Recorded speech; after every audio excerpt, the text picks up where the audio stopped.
आइए आज के वचन में आप सबों का हार्दिक स्वागत। वचन यशायाह नबी की पुस्तक में से लिया गया है और ये पुस्तक 66 अध्याय। अब इस 66 अध्याय को हम लोग 3 भाग में बांटते या 3 भाग में बांटा गया है या 3 भाग में देखा गया है। 1 से 39 एक इस्राएली लोगों का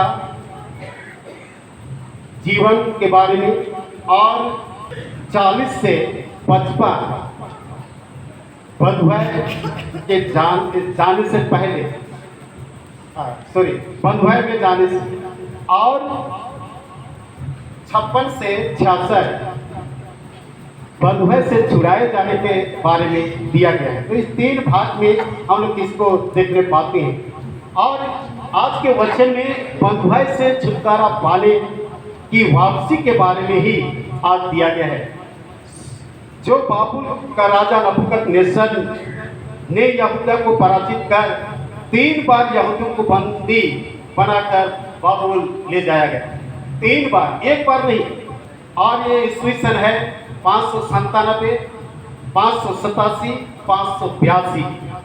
यिर्मयाह नबी की पुस्तक 52-38 में इस वचन को देखने पाएंगे कि किस तरह से उनको बंदी बनाकर 3 बार लिया गया। इसी बीच यहूदियों का जीवन बहुत ही तकलीफ, मुसीबत, कष्टमय, दुख, तमाम प्रकार की पीड़ा से घिरे जाते हैं। और ये इस्राएली लोग या यहूदी लोग परमेश्वर से प्रार्थना करने लगे और ऐसे परिस्थिति में ही नबी उनके बीच में एक आशा लेकर जाता है और बतलाता है कि आप लोगों का जरूर उद्धार होगा, छुटकारा होगा।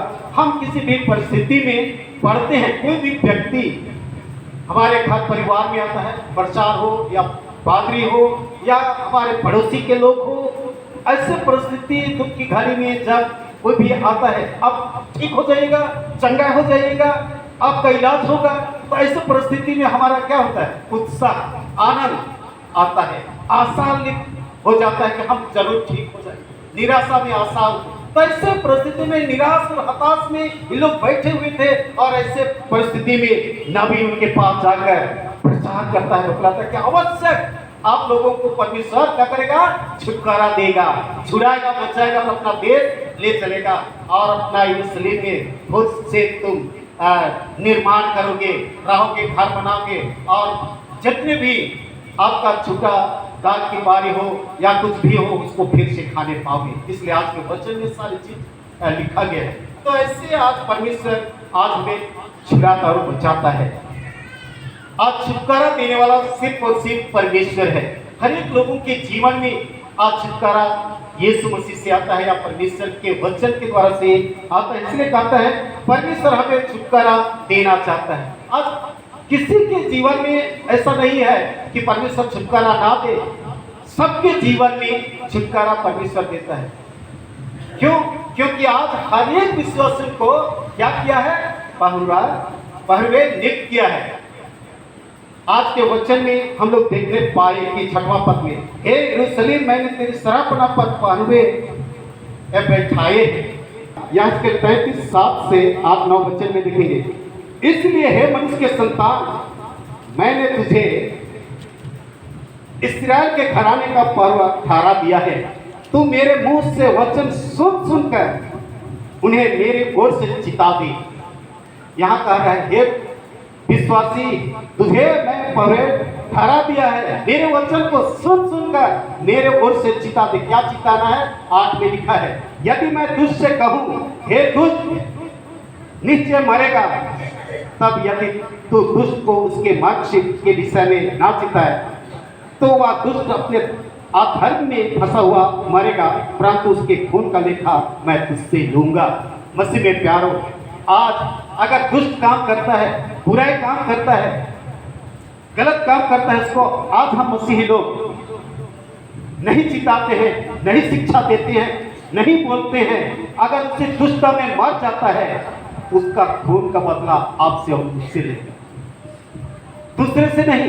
क्योंकि आज हम लोग जानते हैं कि दुष्ट काम करना अच्छा नहीं है। अगर उसी दुष्टता में मर जाता है तो आज आप ही से बदला लेगा। यहाँ लिखा है, परंतु उसके खून का लेखा मैं तुझसे लूंगा, एक ही विश्वासी से लेगा। आगे कहता है, परंतु यदि तू दुष्ट को उसके मार्ग से के विषय में चिताए कि वह अपने मार्ग से फिरे और वह अपने मार्ग से ना फिरे, तो वह तो अपने ही आधार में फंसा हुआ मरेगा, परंतु तू अपना प्राण बचा लेगा। तो यहाँ पर कहा रहा है कि अगर दुष्ट को आप चिताते हैं, गलत काम करते हैं, उसको चिताते हैं, नहीं सुनता है, नहीं मानता है, तो वो उसी दुष्ट में मार जाएगा, लेकिन आप अपना प्राण को बचा लेगा, अपना प्राण को आप बचा सकते हैं। अगर आज हम दुष्ट व्यक्ति गलत काम करने वालों को नहीं चिताते हैं, नहीं बतलाते हैं, उसी दुष्टता में मर जाता है, तो उसका लेखा आपसे और हमसे लेगा। लेकिन आप चिताते हैं और नहीं सुनता है और उसी दुष्टता में मर जाता है, तो आप अपने आप आत्मा को या अपने प्राण को बचा सकते हैं। इसलिए मसीह में प्यारो, आज हर एक लोगों का ये पर्व आज परमेश्वर आपको हमको नियुक्त कर दिया है। ऐसा नहीं कि आज प्रचार और पादरी लोग केवल करेंगे, पंच लोग केवल करेंगे, ऐसा बात नहीं, सभी को आज पर्व नियुक्त कर दिया है, सबों को चेताने का अधिकार दे दिया है। अगर हम चेताते नहीं सुनते हैं और उसी दुष्टता में मर जाएंगे, तो अपना प्राण या अपना आत्मा को आप बचा सकते हैं। आप नहीं चेताते हैं, नहीं बोलते हैं, तो उसका उनका लेखा उससे लेगा, हमसे लेगा।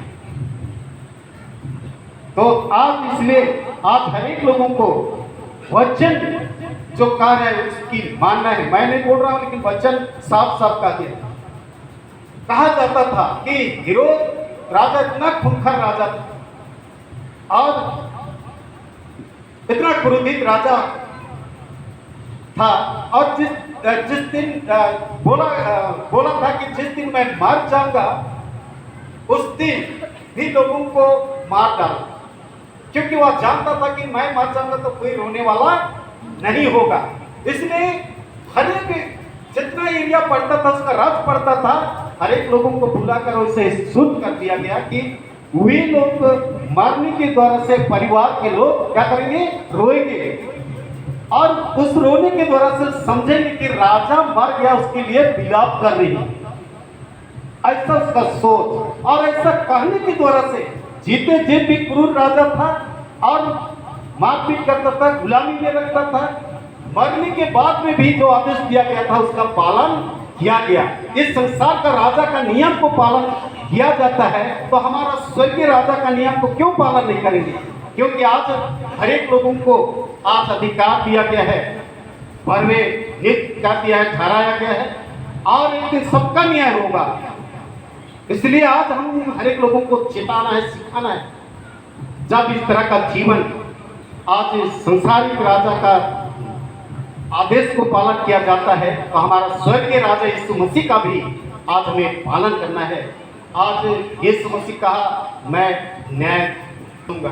न्याय के लिए एक दिन यीशु मसीह न्याय देगा, तो उससे उस दिन हम लोग नहीं बचेंगे। इसलिए आइए आज अपने जीवन को परमेश्वर के निकट में लाएं और सब प्रकार के बुराई से दूर रहकर परमेश्वर के पास आए, और हमारा जीवन उस बंदी जो आज इस्राएली लोग तो बंदी के जीवन में फंस गए थे, चले गए थे, जिसके द्वारा छुड़ाया गया, आज हमारा जीवन भी क्या का बंदी में जीवन जी रहे हैं, पाप, बहुत सारे पाप है ना। उस पाप की बंदी से आज यीशु मसीह आपको और हमको क्या करना चाहता है, छुड़ाना चाहता है, छुटकारा देना चाहता है।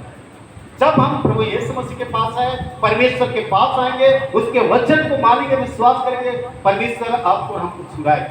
जिस तरह से इस्राएली लोगों को छुड़ाकर उनको फिर से यरूशलेम ले पहुंचाया, आप और हमको कहां छुड़ाकर कहां ले जाएगा, अनंत महिमा।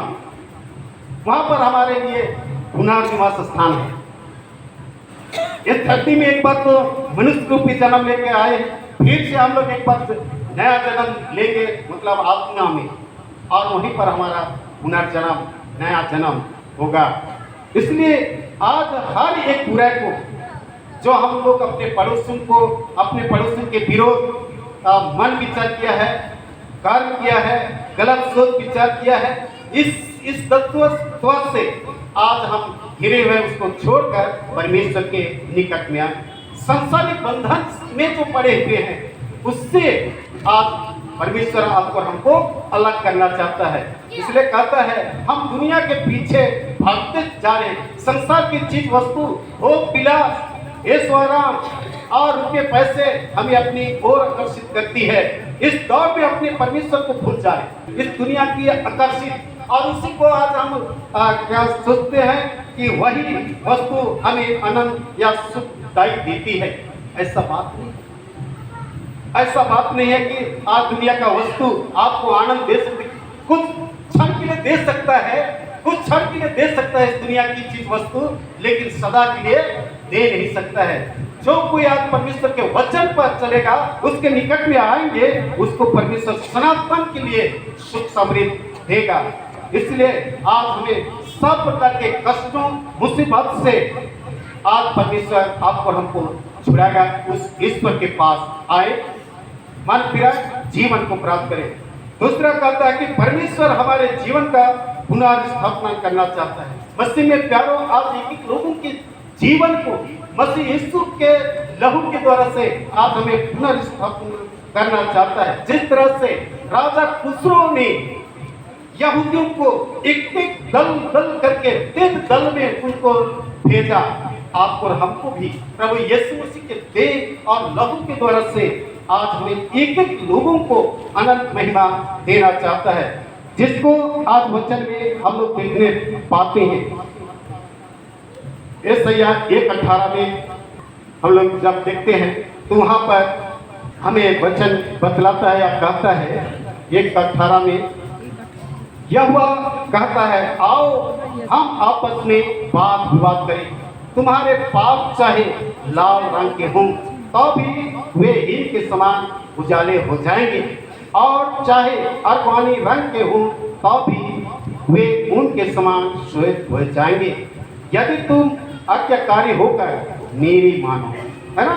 यहाँ पर आओ हम आपस में बात विवाद हम लोग साधारण भाषा में क्या बोलते हैं, लड़ा झगड़ा को बात विवाद बोलते हैं।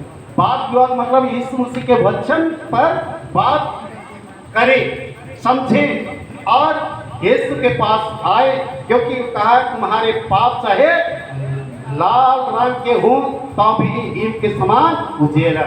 जब हम परमेश्वर के वचन के खोजी बने, आज उसके वचन को बात करें मतलब समझें और आए, तो हमारा पाप लाल रंग के समान भी रहेगा, हिम के समान उजाले का रहेगा, और चाहे अरवानी रंग के हो तो भी उनके समान श्वेत हो जाएगा।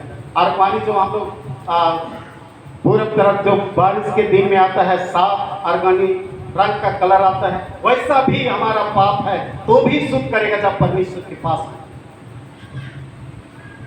के पास आएंगे तो हमारा वैसा भी पाप है, रंगा हुआ है, वो भी आज शुद्ध करने के लिए तैयार है। इसलिए मसीह में प्यारो, आज हम सब प्रकार के बुराई को, आज धर्म को छोड़कर आज यीशु मसीह के पास आए। उसी के पास जीवन है, शांति है, छुटकारा है, सब प्रकार की भरपूरी का जीवन यीशु के पास। आज किसी के पास नहीं है। आज इस संसार में जरूर आज हमें रुपया पैसा कुछ समय के लिए सुकून देता है, लेकिन जीवन भर दे नहीं सकेगा। इस बात को आज हमें गौर करना है, समझना है। इसीलिए बात विवाद करना मतलब प्रभु के वचन पर आशा भरोसा रखना है कि परमेश्वर हमारे लिए क्या कह रहा है, या परमेश्वर का वचन हमें क्या कहता है। क्या आज इस संसार की चीज वस्तु कष्ट मुसीबत से छुड़ा सकता है? पाप के दलदल से छुड़ा सकता है? पाप से छुड़ा नहीं सकता। यीशु का लहू ही हमारे पापों को पाप क्षमा कर सकता है। यीशु का लहू ही हमारे पापों को धोकर शुद्ध कर सकता है। आज हर प्रकार के कष्टों से, इसलिए तो बाइबल हमें कहता है, अगर हम वचन को ध्यान से सुनते और उसको याद करते हैं, जब जब दुख की घड़ी आएगी, संकट की घड़ी आती है, तो हम उसको याद, जिसको भजन की किताब में लिखा है, संकट के दिन मुझे पुकार, मैं तुझे छुड़ाऊंगा और तू मेरी महिमा करना। हम लोग जब पीड़ा आती है, जब तकलीफ आती है, हम परमेश्वर को भूल जाते हैं। लेकिन वचन हमें क्या कहते हैं, संकट के दिन मुझे पुकार के देखो, सच्चे दिल से उसके खोजी बनो, कि अगर आप सच्चे दिल से पुकारेंगे, जरूर आपका जीवन में शांति मिलेगा, चंगाई मिलेगा, छुटकारा मिलेगा। आज हम लोग पुकार के भी नहीं देखते हैं, सीधा तकलीफ आया डॉक्टर के को याद करते हैं, अगर डॉक्टर से पहले परमेश्वर का वचन को याद कीजिए, उसको पुकारिए, आपको शांति देगा। और सच्चे दिल से, ऐसा नहीं कि मेरे कहने से या प्रचार के कहने से या किसी और के कहने से नहीं, वचन साफ साफ कहा दिया है पुकारने के लिए। आज हमें पुकारना है। मत्ती 7:7 में कहा, मांगो तो तुम्हें दिया जाएगा, ढूंढो तो तुम पाओगे, खटखटाओ तो तुम्हारे लिए खोला जाएगा। ये तमाम वचन आज मांगने के लिए कहा। आज बुरी बातों को मांगने के लिए नहीं, बुरी चीज को मांगने के लिए नहीं कहा, अच्छी चीज को मांगने के लिए कहा। आज हम लोग कभी कभी इस्तेमाल बुरी बात के लिए भी वचन को इस्तेमाल करते हैं, तो वो तो ठट्ठा उड़ाना है। आज अच्छी चीज के लिए हमें मांगना है कि हमारा मांग पूरा। यीशु मसीह इस बात को कहा, अब तक तूने मुझे कुछ नहीं मांगा, मांगो तो तुम्हें दिया जाएगा।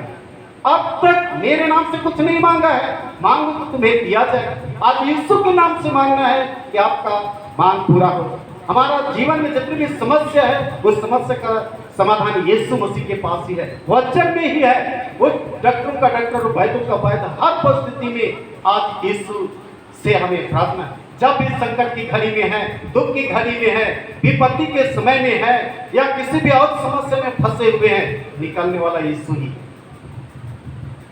यीशु ही है और कोई नहीं निकाल सकता है। कहा देगा, हम भी जाके कहा देंगे, लेकिन होगा नहीं।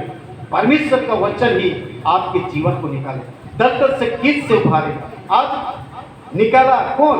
परमेश्वर ही इस्राएली लोगों को उस दलदल के कीच से, या उस जहां बीबी लोग की बंधुआई में या बाबुल की बंधुआई में यहूदी लोग चले गए थे, ऐसे आराधना करने से दूर हो गए थे, यरूशलेम के मंदिर से दूर हो गए थे। उनका जीवन विनाश में था, एक साथ नहीं मिल पाते थे। उनको एक ही जगह में नहीं रखा गया था, अलग अलग स्थान में रखा गया था और बहुत ही प्रताड़ित किया जा रहा था, काम धंधा से लेकर हर चीज। तो मसीह में प्यार है। आज यीशु मसीह ही है जो हमें एक संगाती देता है। आज ये संगाती किसी मनुष्य ने नहीं दिया, लेकिन परमेश्वर ने यह संगाती दिया कि हम उसके वचन को मनन कर पाए, ध्यान कर सके, बात विवाद कर सके और एक आशीष का जीवन जिए। आज इसीलिए आज हमें वचन पुनर्स्थापित करना चाहता है हर एक लोगों को, जिसको आज वचन में हम लोग आखिरी पद में देखने पाए। देखो, यहोवा ने प्रीति के छोर तक की सत्य का प्रचार किया है। सिय्योन की बेटी से कहो, देख तेरा उद्धार करता आता है। देख, जो मजदूरी उसको देनी है वह उसके पास है और उसका काम उसके सामने है। यह साफ साफ कहा गया, देख तेरा उद्धार करता आता है। उद्धार करता फिर से आने वाला है, न्याय करने के लिए आने वाला है, काम का मजदूरी देने के लिए आने वाला है। उसकी बाट जो है निरंतर हम उसकी बाट जो है उसके करीब में रहेंगे। आगे कहता है 12 में, और लोग उनको पवित्र प्रजा और यहोवा के चुराए में कहेंगे और तेरा नाम ग्रहण की हुई अर्थात नाम त्यागी हुई नकली पड़ेगा। आज यीशु मसीह किसी को त्यागने के लिए नहीं, किसी को छोड़ने के लिए नहीं, पर वह अपने पास बुलाने के लिए है, अपने राज्य में ले जाना चाहता है, अपने लहू के द्वारा से मोल लिया है। इसलिए आज हमें कुरिन्थ की पत्री पहला उसका 6:20 में कहता है कि तुम दाम देकर मोल लिए गए हैं और इस देह के द्वारा से परमेश्वर की क्या करो? महिमा करो। हमेशा इस शरीर के द्वारा से, इस देह के द्वारा से परमेश्वर की महिमा करना। देह लहू के द्वारा से हम लोग मोल लिए, ऐसे नहीं। यीशु मसीह के कीमती लहू के द्वारा से आप मोल लिए हैं अनंत महिमा की। तो आइए आज हमारे लिए SGTC दिवस के अवसर पर, या तो 33 का 7वां रविवार में परमेश्वर ने हम सबों के लिए अपने देव लहू का प्रबंध किया है, मोल लिया है, खरीद लिया है और उसको हम विश्वास के साथ ग्रहण करते हैं अनंत महिमा को। अपने वचनों के द्वारा से प्रभु आप सबों को बहुत आमीन।